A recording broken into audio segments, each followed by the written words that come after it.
Alors, on est le 25 décembre 2025 et, soyons honnêtes, la pression du réveillon commence déjà à monter un petit peu. Ah oui, on la sent tous. Et on connaît tous cette angoisse qui pointe vers 23 heures quand la conversation s'essouffle un peu. C'est ça, et que quelqu'un lance le terrible bon, on fait quoi maintenant? C'est le moment de flottement redouté. Et c'est exactement pour ça qu'on a écrit notre article.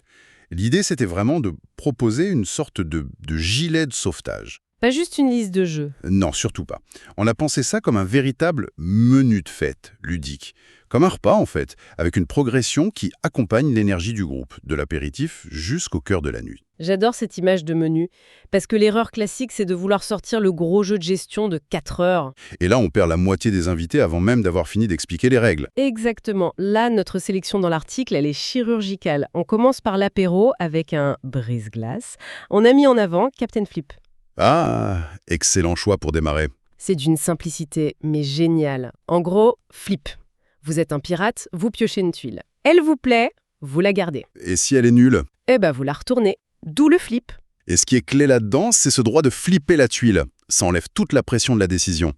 Personne n'a peur de faire le mauvais choix. C'est ça, c'est immédiat, il n'y a pas de barrière à l'entrée, même pour la grande-tante qui n'a pas touché un jeu depuis le Scrabble de 1982. Tout le monde est dedans en 30 secondes. Voilà. Alors, une fois que l'ambiance est lancée, on passe au plat de résistance. Là, on a 2 options très très différentes selon le groupe. Quelle est la première? La première, c'est le grand gagnant du Spiel des Jahres 2025, Bomb Busters. C'est un jeu coopératif. On est une équipe de déminage. Très intense donc. Très intense, mais le coup de génie, c'est qu'on ne voit que les fils des autres, pas les siens. Ah oui, d'accord, donc faut se faire confiance aveuglément. Exactement. Il faut communiquer à demi-mot, se fier à un regard, à un geste. C'est dans ces moments de silence tendu que les liens se créent.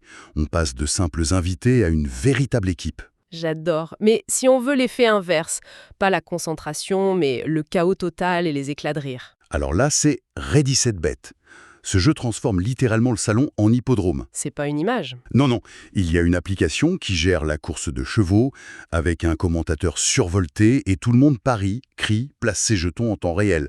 C'est bruyant, c'est frénétique. Le chaos organisé, parfait pour un pic d'énergie avant minuit. C'est ça.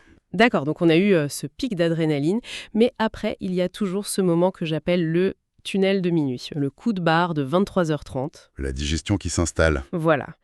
Comment on évite que la soirée ne s'écroule juste avant le décompte? C'est là qu'on propose une parenthèse assez audacieuse dans notre article, Tech Time. C'est un jeu de concentration presque zen. Attends. Un jeu silencieux pour le réveillon? Ça me paraît un peu risqué, non? On est sûr que ça ne va pas juste plomber l'ambiance? C'est un pari, je te l'accorde, mais qui paie.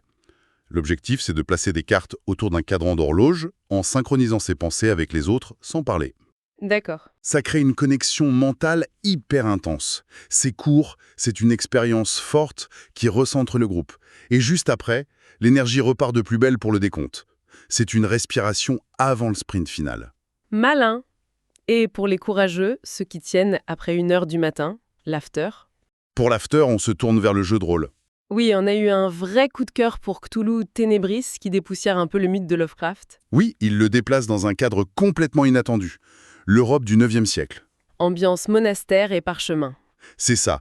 On a une ambiance à la Le Nom de la Rose, avec des moines, des mystères, mais avec cette menace d'horreur cosmique qui plane. Parfait pour une ambiance tamisée au cœur de la nuit. Et enfin, on a tenu à aborder un cas souvent oublié, le réveillon en solo. Dans l'article, on le décrit comme un luxe absolu. Exactement. C'est l'occasion de se faire plaisir avec une grosse boîte, un jeu immersif. On recommande Earthbound Rangers. C'est un jeu d'exploration, c'est ça, Earthbound Rangers? Oui, dans un futur solarpunk, où la nature a repris ses droits. C'est très poétique, très narratif, et sa conception est entièrement écologique. Entièrement écologique, sans plastique du tout. Mais c'est fascinant, comment ils font? Ils utilisent des matériaux durables. Du bois, du carton recyclé, des encres végétales. Tout est pensé pour minimiser l'impact. La philosophie colle parfaitement au thème du jeu, en fait. Tout à fait. C'est une véritable bouffée d'oxygène pour commencer la nouvelle année sur une note positive et réfléchie. Au final, si on résume, l'idée centrale de notre article, c'est que les jeux ne sont pas juste des passe-temps. Ce sont de vrais outils pour sculpter l'ambiance d'une soirée. Pour créer des moments qui restent. D'où la phrase de conclusion de l'article. Pour le réveillon de 2025, ne prenez pas de bonnes résolutions, prenez de bons jeux. Et ça ouvre une réflexion plus large, je trouve. Une pensée à emporter, peut-être.